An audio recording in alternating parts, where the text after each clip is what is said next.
Bonjour à toutes et à tous. Suite à de nombreuses demandes, je vais vous présenter aujourd'hui les trajets de Yaakov Avinu, le patriarche Jacob dans la Torah, ainsi que les découvertes archéologiques de son époque. Alors on sait que Yaakov a grandi à Be'er Sheva, une ville qui se situe dans le sud d'Israël, à la frontière avec le désert du Negev. Et on sait aussi que Abraham et Yitzhak, son père et son grand-père, ont creusé des puits à Be'er Sheva. Eh bien, nous avons un endroit, Be'er Sheva aujourd'hui, qui s'appelle le puits d'Abraham. C'est un musée que l'on peut visiter. Et on a là-bas un puits qui date de l'époque d'Abraham, donc à peu près en 1800. Et il y a une tradition autour de ce puits, une tradition même bédouine chez les Arabes, qui disent que, eh bien, ce puits a été construit, a été fait par Abraham. Donc, à Be'er Sheva, eh bien, Yaakov va vivre son enfance. C'est ici qu'il va acheter le droit d'aînesse à son frère Esav. Et Esav va pas vraiment apprécier. Finalement, il va vouloir le poursuivre. Et la mère de Yaakov, Rivka, va lui dire, eh bien, va chez ton oncle, va chez Lavan, le frère de Rivka, va te cacher là-bas à Haran. Je vous rappelle, on en a parlé lors de la première vidéo des trajets de Abraham, que c'est toute la maison du père d'Abraham qui est partie de Ur-Kasdim vers Haran, mais c'est que Abraham tout seul qui a, suite à l'appel de Dieu, qui a décidé de quitter Haran pour aller en Israël. Et donc, il a encore de la famille là-bas, dans le nord.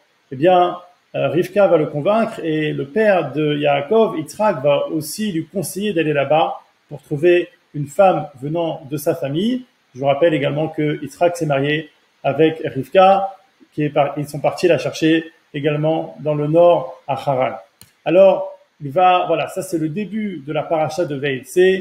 Vaïtse Yaakov Be'er Sheva ve'elech Harana, et Jacob est sorti de Be'er Sheva et va se diriger vers Haran. Il va donc prendre une route qui va aller vers le nord. Il va se diriger depuis Be'er Sheva. Il va prendre la route 60 aujourd'hui en Israël, qu'on appelle la route des patriarches, puisque c'est sur cette route-là que vont marcher Abraham, Yitzhak et Yaakov. Et il va s'arrêter pour dormir dans une ville qui s'appelait Luz et qu'il renommera Bethel. Et c'est à cet endroit qu'il va faire le fameux rêve de l'échelle. Eh bien, à Bethel, aujourd'hui, nous avons toujours cet endroit traditionnel, l'endroit du rêve de Yaakov. On peut visiter. Alors, c'est un endroit, voilà, Atar Atikot, Chalom Yaakov, le rêve de Jacob. Et à cet endroit-là, eh bien, nous avons la tradition du rêve de Jacob avec l'échelle et les anges qui montent et qui descendent. Je vous précise aussi que, bien sûr, il y a eu beaucoup de fouilles archéologiques à Bethel. On a retrouvé énormément de traces de présence juive pendant des siècles, avec des bains rituels, des poteries, etc. Il y a même un musée archéologique qui est prévu à Bethel. Aujourd'hui, Bethel, c'est une ville, une localité au nord d'Israël qui est très très agréable. Je vous conseille d'y passer lors de vos prochaines vacances en Israël. Et donc, pendant ce rêve, Hachem, l'Éternel, va lui apparaître à Yaakov et va lui renouveler la promesse qu'il avait faite à Abraham et Yitzhak. Je suis l'Éternel, le Dieu d'Abraham, ton père, et d'Yitzhak. Cette terre sur laquelle tu reposes, je te la donne à toi et à ta postérité. On a vraiment une linéarité depuis Abraham, ensuite Yitzhak et ensuite Jacob, de la promesse divine que c'est à leur postérité, à leur descendance, que Dieu donnera cette terre. Eh bien, voilà, ça aussi c'est très important de le savoir. Abraham, Yitzhak et Jacob, les trois patriarches du peuple juif, et cette promesse qui va se renouveler d'une part à Abraham, ensuite à Yitzhak et puis à Yaakov. Ensuite, il va arriver jusqu'au nord, jusqu'à Haran. Haran, on en a parlé lors de la première vidéo. C'est une ville aujourd'hui en Turquie qui possède environ 10 000 habitants. Elle est vraiment à la frontière avec la Syrie. Et il y a eu beaucoup de fouilles archéologiques qui ont été faites là-bas. Aujourd'hui, si vous allez à Haran, vous verrez toujours des anciennes habitations qui sont très très typiques de Haran. Avec voilà. Alors, je sais pas si on peut le voir. Voilà. Vous voyez ici, on peut même dormir là-bas. C'est assez original. Et il y a une équipe de chercheurs israéliens qui ont été là-bas, qui voulaient un petit peu mieux connaître la présence juive biblique dans toute cette région-là. Et alors, ils ont trouvé pas mal de choses. Ici, nous avons voilà une photo de Yosef Stepansky, un archéologue israélien, qui a trouvé un endroit qui s'appelle Tel Fadan. Alors, les Arabes ne prononcent pas le P, mais il s'agit bien sûr de Padan Aram, donc une ville qui est également mentionnée dans la Torah. Padan Aram, c'est une ville qui est juste à côté de Haran, d'accord? Ils ont même calculé la distance entre Haran et Tel Fadan, Padan Aram, de 11 kilomètres, d'accord? Et ce qui est intéressant aussi, c'est qu'ils ont retrouvé un puits qui était à l'extérieur de Haran, et on voit dans la paracha, lorsque Yaakov arrive dans les environs de Haran, il voit un puits, il voit des bergers, et il leur demande d'où est-ce que vous êtes. Les bergers lui répondent, nous sommes de Haran, et ils doivent attendre que tous les bergers viennent pour lever une pierre qui était sur le puits. Et donc on peut comprendre en trouvant peut-être c'est le fameux puits de Yaakov qui était à l'extérieur de Haran. C'est pour ça qu'il demande aux bergers d'où vous êtes, et avec une pierre dessus pour lever, ensuite pour que tout le monde puisse abreuver leur troupeau. Et donc ce que va faire ensuite Yaakov, c'est qu'il va partir parce qu'il va recevoir un ordre de Dieu qui va lui dire: dispose-toi à sortir de ce pays et retourne au pays de ta naissance. Je précise quand même que Yaakov va rester 20 ans à Haran, il va travailler pour Lavan, il va se marier avec Léa et Rachel, il aura 11 fils, et ensuite il aura une fille, Dina. Et c'est à ce moment-là que Dieu lui dit: ça y est, ton temps est venu, tu peux partir de Haran et tu peux retourner sur la terre d'Israël. Alors c'est ce qu'il va faire, il va prendre ses affaires, il va partir en vitesse avec ses femmes et ses enfants. Et d'ailleurs, il y a un passage intéressant à ce moment-là, c'est que Rachel, sa femme, va voler des téraphim à son père Lavan. Alors ça, ce sont des anciens téraphim, en français pénat, d'accord. Et alors il y a plein d'explications. Tout d'abord au niveau bien sûr archéologique qui confirme la Torah, ce sont bien sûr des idoles, hein, c'est de la Avodah Zara, des idoles qui protégeaient les maisons entre guillemets à l'époque. Et nous avons voilà ici des pénates plus récentes de l'époque romaine. Et il y a aussi quelque chose d'intéressant. Alors Rashi explique que c'est Rachel, la matriarche, a voulu détacher l'idolâtrie de son père Lavan. Mais au niveau, par exemple, archéologique, on explique aussi que ces objets, eh bien, c'était comme des appartenances, des droits de propriété pour la maison.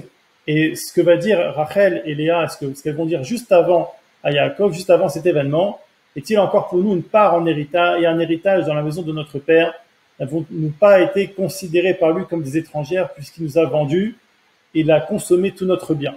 C'est intéressant parce que archéologiquement, on comprend que ces téraphim, ces pénates, eh bien, c'était quelque part un droit de propriété de la maison. Et Rachel et Léa, eh bien, elles vont se plaindre qu'elles n'ont droit à rien, elles n'ont aucun héritage de la part de leur père. Et Rachel va prendre ces téraphim. C'est peut-être aussi une autre explication, d'accord, du texte, et qui peut être mis en valeur grâce à l'archéologie. Alors, on continue dans la paracha Vayetze. Yaakov, il sort de Haran et il va se diriger vers le mont Gil'ad. Le mont Gil'ad, aujourd'hui, c'est en Jordanie, pardon. En Jordanie, ici, il n'est pas encore revenu, il n'a pas encore passé le Jourdain, il est toujours, d'accord, il vient du nord, il arrive ici au mont Gil'ad, et à Gil'ad, il va y avoir une alliance de paix entre Yaakov et Lavan, qui va venir le chercher, pourquoi tu es parti, etc. Toute l'histoire, je passe assez rapidement. Yaakov ensuite, il va s'arrêter sur un camp qu'il appellera Machanaïm. Machanaïm, voilà, c'est ici. On est juste devant la rivière Yabok, on est devant le Jourdain. Ok, pour ceux que ça intéresse, le Jourdain, là ici c'est le lac de Tibériade, le Jourdain qui va jusqu'à la mer Morte. Et il va nommer cet endroit Machanaïm, mais plus tard, David Amelech, le roi David, ira aussi se réfugier à Machanaïm. Donc là, c'est la fin de la paracha de Vayetze, et au tout début de la paracha de Vayishlach, Yaakov Malachim, Jacob envoya des messagers ou des anges en avant vers Esav, son frère, au pays de Séhir, dans la campagne d'Édom. Et oui, parce que Esav, le frère de Yaakov, il était à Séhir. Alors, je ne sais pas si vous voyez, c'est tout en bas de votre écran. Il était à Séhir, d'accord, et Yaakov va envoyer des messagers vers lui, pareil, en signe de paix. Donc, je vais assez vite. Yaakov, il va d'abord, eh bien, il va faire la paix, on va dire, avec Esav, et ensuite, il va faire passer toute sa maison, eh bien, du côté de Yavok, d'accord, du Nachal Yabok. Donc ça, c'était juste avant sa rencontre avec Esav. Eh bien, Nachal Yabok, c'est un endroit que l'on connaît aujourd'hui, qui est encore une fois en Jordanie. Alors, c'est pas vraiment un fleuve, hein, c'est plutôt une rivière ou un cours d'eau. Le Nachal Yabok, qui est là, il est juste en face. C'est un affluent de la rivière du Jourdain. Et Nachal Yabok, si l'image se charge, on pourra voir aujourd'hui, voilà. Si on va aujourd'hui en Jordanie, on peut voir le Nachal Yabok. Donc c'est un petit cours d'eau très sympathique. Il va faire passer toute sa famille de l'autre côté et lui, il va rester sur l'autre rive. C'est à cet endroit-là qu'il va y avoir le combat entre Jacob et l'ange. D'accord, il va combattre un ange. Vous connaissez sans doute l'histoire. Et à la fin de ce combat, l'ange lui demande quel est ton nom. Il répondit Jacob. L'ange lui dit Yaakov ne sera plus ton nom, mais bien Israël. Donc le patriarche Jacob va être renommé Israël, car tu as ajouté, c'est un jeu de mots, tu t'es battu contre des puissances célestes et tu es resté fort. Il y a plein d'explications au nom d'Israël. Mais en tout cas, à partir de ce moment-là, eh bien, les enfants de Jacob vont s'appeler les Béné Israël, les enfants d'Israël. Et d'ailleurs, quelques psukim, quelques versets après, on a la première occurrence de ce mot-là, les enfants d'Israël, cette expression qui arrive vraiment 4 versets après. C'est pourquoi les enfants d'Israël ne mangent pas aujourd'hui le nerf sciatique, parce que Yaakov a été touché à la hanche par l'ange. Alors, voilà, il y a Abraham, Yitzhak, Yaakov, les patriarches qui vont donner ensuite les enfants d'Israël. C'est de là que ça vient cette expression et qu'on garde jusqu'à aujourd'hui. Alors ensuite, ils vont traverser le Jourdain, le fameux Jourdain. Ils vont arriver sur la terre de Canaan, dans la première ville qui est face à eux. C'est la ville de Shrem. On en a déjà parlé avec Abraham. C'est le premier endroit où Abraham s'est posé, la première fois où l'on cite une ville en Israël dans la Torah, c'est Shrem. Eh bien, Yaakov retourne à Shrem. Il y a plein d'histoires. Alors là, je suis obligé d'aller vite, mais si vous voulez des précisions, n'hésitez pas à m'envoyer un message. Il va y avoir par exemple l'histoire avec la fille de Yaakov, Dina, etc. Mais en tout cas, dès qu'il arrive à Shrem, dès que Yaakov arrive à Naplouse, eh bien, Jacob arriva ensuite à Shalem, la ville de Shrem, dans le pays de Canaan. À son retour du territoire d'Aram, il se fixa à l'entrée de cette ville. Il acquit la portion de terrain où il établit sa tente de la main des enfants de Hamor, le père de Shichem, pour 100 Kessita. On a ici la deuxième acquisition dans la Torah, eh bien, d'une part d'Israël, pardon, pour un Hébreu. On a eu bien sûr Abraham avec la Meharat Amarpela, le caveau qui deviendra le caveau des patriarches à Hebron. Et là, nous avons la deuxième acquisition. Donc Yaakov qui acquiert la portion de terrain où il était. Et plus tard, donc là on est après la Torah, on est dans le livre des Nevi'im, des prophètes, dans le livre de Josué.